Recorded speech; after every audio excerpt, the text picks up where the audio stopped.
Hello guys. Scientific path पर मैं अनुराग शुक्ला आपका स्वागत करता हूँ।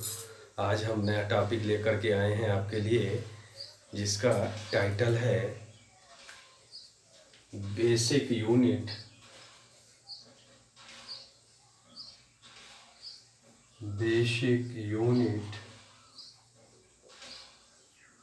Of life cell.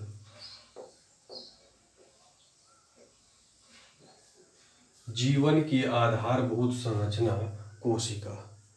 कोशिका जो बेसिक स्ट्रक्चर होती है लाइफ की, किसी भी जीव की, चाहे वो कितना बड़ा हो या कितना सूक्ष्मतम हो, उसकी सबसे सूक्ष्मतम इकाई है वो कोशिकाओं से मिलकर बना होता है। कोशिकाओं के बिना किसी भी जीव का कोई अस्तित्व नहीं है, क्योंकि कोशिकाओं से मिलकर ही किसी लिविंग बॉडी या सजीव का निर्माण होता है। इसलिए सेल बहुत इम्पोर्टेंट चीज़ है बॉडी स्ट्रक्चर की, और इसके बारे में आज हम लोग जानेंगे क्या होती है सेल। तो रहिए तैयार, जबरदस्त जिंदाबाद। आइए शुरू करते हैं अपना टॉपिक। सेल सेल क्या होती है? सेल के पहले हिस्ट्री के बारे में जानेंगे। सेल की खोज सर्वप्रथम की थी रॉबर्ट ब्राउन ने। रॉबर्ट ब्राउन नामक साइंटिस्ट थे, जिन्होंने सन 1665 में इसकी खोज की थी। कार्क में इन्होंने इसको देखा, और इस तरह से कह सकते हैं एक प्लांट सेल के रूप में इसकी खोज हुई। और इस पर इन्होंने अपनी बुक एक लिख डाली थी, माइक्रोग्राफिया, जिसमें इसका जिक्र हुआ, माइक्रोग्राफिया। और अगर देखें तो सेल का मीन्स क्या होता है? Cell means a little room. A little room, इसको कहा ए लिटिल रूम या ए स्मॉल कंपार्टमेंट। और इसे प्रारंभ में सेलुला नाम दिया गया। सेलुला नाम दिया गया। इसका कोई डेफिनेट नेम नहीं था, शुरू में इसको सेलुला कहा गया। उसके बाद में आगे चल कर के इम्प्रूवमेंट हुआ। इसकी खोज की थी सर्वप्रथम रॉबर्ट ब्राउन नामक साइंटिस्ट ने। इन्होंने कार्क में इसको देखा, प्लांट सेल में, और माइक्रोग्राफिया नामक बुक में इसका जिक्र किया, इसको लिखा। तो ये हो गया इसकी खोज के बारे में। उसके बाद में जो फर्स्ट लिविंग सेल थी, फर्स्ट लिविंग सेल, उसका सर्वप्रथम, उसकी जो खोज की थी सर्वप्रथम एंटोनी वॉन ल्यूवेनहॉक ने। एंटोनी वॉन ल्यूवेनहॉक ने इसकी सर्वप्रथम खोज की थी। और इसकी खोज उन्होंने की थी इसके जस्ट 9 years पास्ट, मीन्स 1674, 1674 ईस्वी में इसकी खोज कर डाली एंटोनी वॉन ल्यूवेनहॉक ने। और फिर उसके बाद में जो रॉबर्ट ब्राउन नामक साइंटिस्ट थे, रॉबर्ट ब्राउन, उन्होंने न्यूक्लियस की खोज कर दी। न्यूक्लियस की खोज की सन 1831 में। उसके बाद में प्रोटोप्लाज्म की खोज की पुरकिंजे नामक साइंटिस्ट ने। पुरकिंजे नामक साइंटिस्ट ने प्रोटोप्लाज्म की खोज की 1839 ईस्वी में। प्रोटोप्लाज्म या जीव द्रव्य की खोज की पुरकिंजे नामक साइंटिस्ट ने। जीव द्रव्य क्या होता है? जो जीव द्रव्य होता है ये साइटोप्लाज्म, कोशिका द्रव्य, और जो न्यूक्लियस होता है केंद्रक, उससे मिलकर के बनता है। अब यह किसी भी जीवधारी का आधार कहा जाता है, किसी भी सजीव का आधार कहा जाता है। इसे कहते हैं base of life, base of life, जीवन का आधार। प्रोटोप्लाज्म को क्या कहते हैं? जीवन का आधार या base of life. Protoplasm is the base of life. ये ढेर सारे एग्जाम में क्वेश्चन आता रहता है।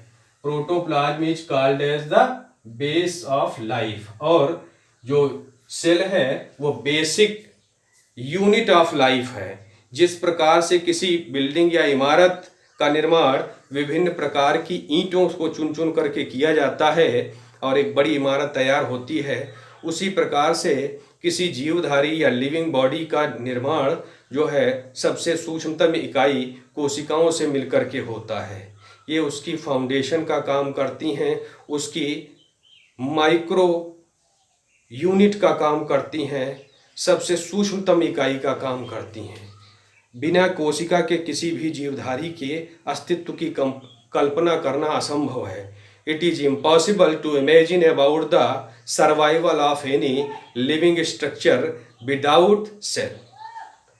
तो ये हो गया इसके बारे में। उसके बाद में एक सेल थ्योरी आई, सेल थ्योरी या कोशिका सिद्धांत जिसे कहते हैं, कोशिका सिद्धांत। कोशिका सिद्धांत को प्रतिपादित किया स्लाइडेन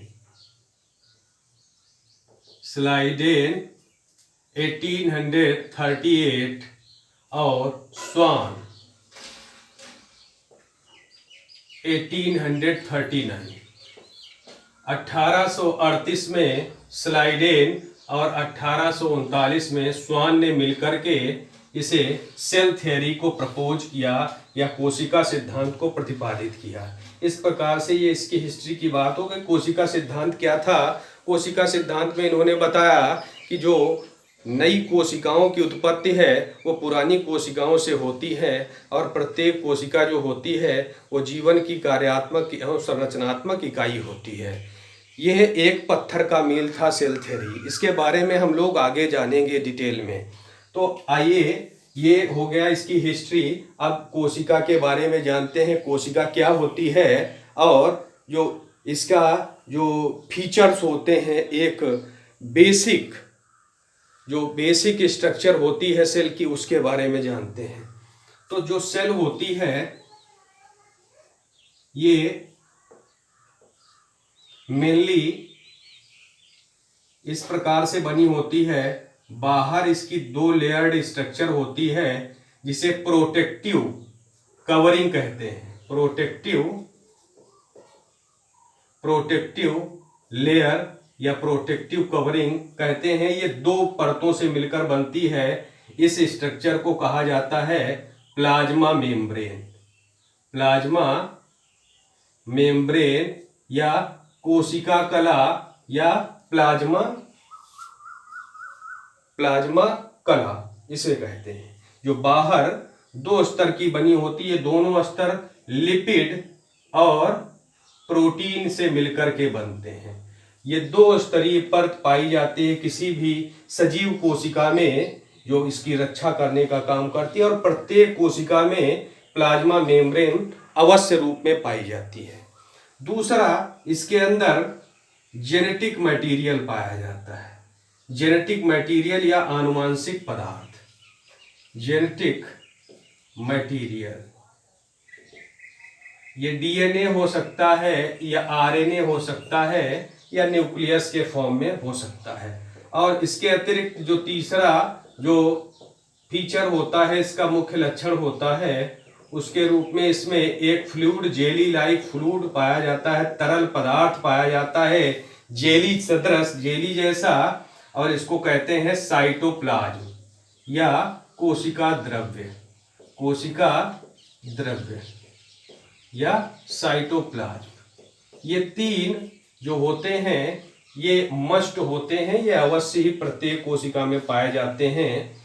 एक तो इसके बाह्य जो परत होती है सुरक्षात्मक प्लाज्मा मेम्ब्रेन, दूसरे इसमें आनुवांशिक पदार्थ पाया जाता है, तीसरे इसमें कोशिका द्रव्य पाया जाता है और जो कुछ कोशिकाएं होती हैं जो यूकैरियोटिक प्रकार की होती हैं, उन कोशिकाओं में सेल वॉल पाई जाती है। जो प्लांट सेल्स होती हैं उनमें सेलुलोज की बनी हुई बाह्य परत सेल वॉल या कोशिका भित्ति पाई जाती है, जो पादप कोशिकाएं होती हैं। अगर उनको हम यहाँ पर ड्रा करके बताएं तो इस तरह से हेक्सागोनल शेप में होती हैं ये कोशिकाएं, और इनमें जो बाह्य परत होती है ये प्लाज्मा मेम्ब्रेन के अतिरिक्त जो एक होती है वो सेल वॉल भी होती है, सेल वॉल भी पाई जाती है। ये सेलुलोज की बनी होती है, सेलुलोज की बनी हुई सेल वॉल होती है। ये प्लांट सेल में पाई जाती है और बीच में केंद्रक पाया जाता है, और केंद्रिका और रिक्तिका या वैक्यूल पाई जाती है, वैक्यूल, न्यूक्लियस और फ्लूइड पाया जाता है जेली लाइक, जिसको कहते हैं साइटोप्लाज्म या कोशिका द्रव्य। और इसमें बहुत सारे सेल ऑर्गेनेल्स या कोशिकांगक पाए जाते हैं। कोशिकांगक क्या होते हैं? सेल ऑर्गेनेल्स, सेल ऑर्गेनेल्स या कोशिकांगक। कोशिकांगक कोशिका के अंदर जो साइटोप्लाज्मिक पार्ट है उसमें पाए जाने वाले विभिन्न प्रकार के घटक, कंपोनेंट्स, इसमें माइटोकॉन्ड्रिया, गाल्जी बॉडीज, जिसे गाल्जी अपरेटस भी कहते हैं, गाल्जी बॉडीज, लाइसोसोम्स, सेंट्रियोल या सेंट्रोसोम, राइबोसोम, ये सब पाए जाते हैं। और वैक्यूल, ये सारे कोशिकांगक पाए जाते हैं। और भी बहुत सारे कोशिकांगक हैं, उनके बारे में हम आगे आने वाले जो वीडियो होंगे उनमें हम लोग स्टडी करेंगे।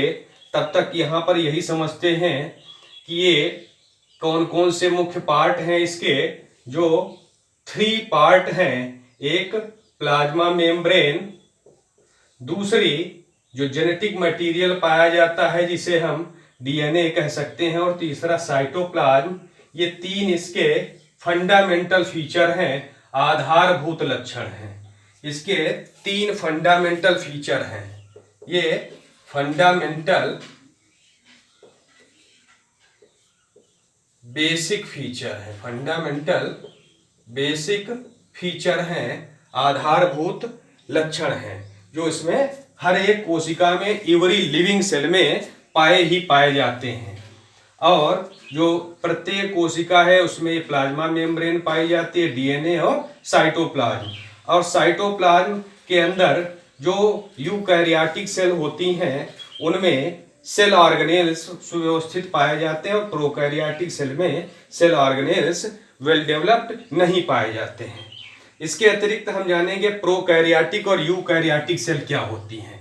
तो सबसे पहले जानेंगे यूकैरियोटिक सेल।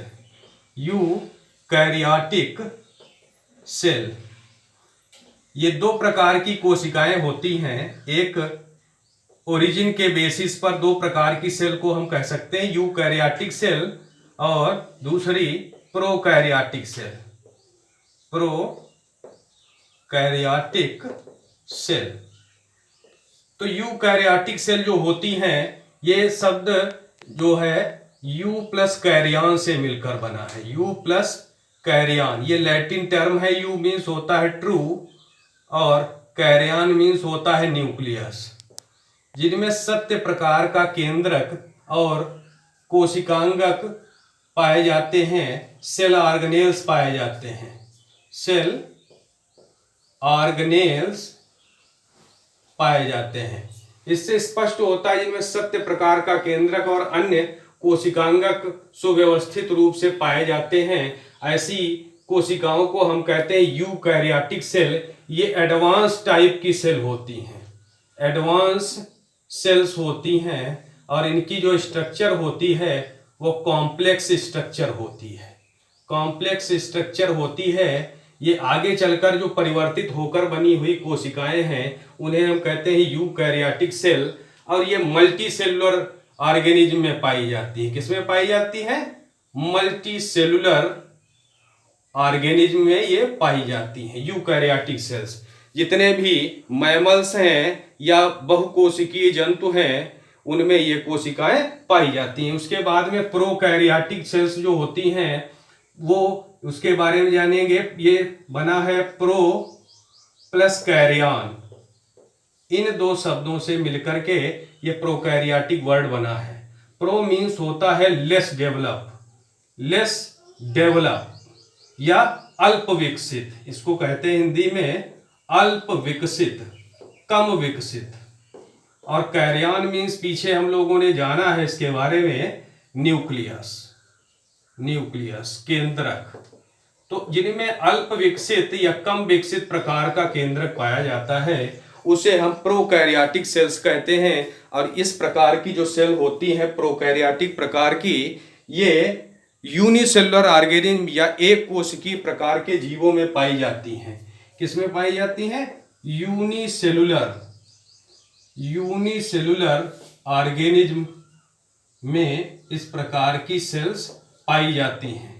अब इसमें हम अगर एग्जाम्पल के तौर पर देखें तो जो भी अमीबा हैं, अमीबा, पैरामीशियम,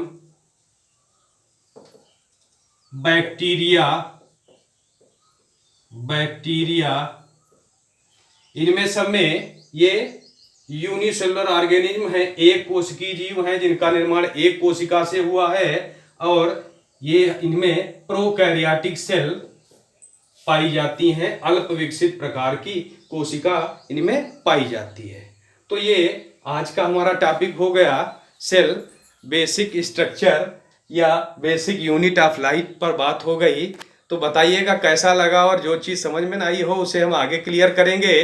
तो अगले लेक्चर में हम लोग इसी में से जो है इसकी स्ट्रक्चर का ब्रॉड रूप देखेंगे, कोशिका की संरचना कैसी होती है, फिर एनिमल सेल और फिर प्लांट सेल पर डिस्कस करेंगे। और उसके बाद में हम लोग जानेंगे कि कोशिका के एक एक अंगक के बारे में, सेल ऑर्गेनेल्स पर स्टडी करेंगे। तो दोनों बोथ लैंग्वेज में इसको पढ़िएगा, हिंदी मीडियम और इंग्लिश मीडियम। ठीक है, ओके, फाइन।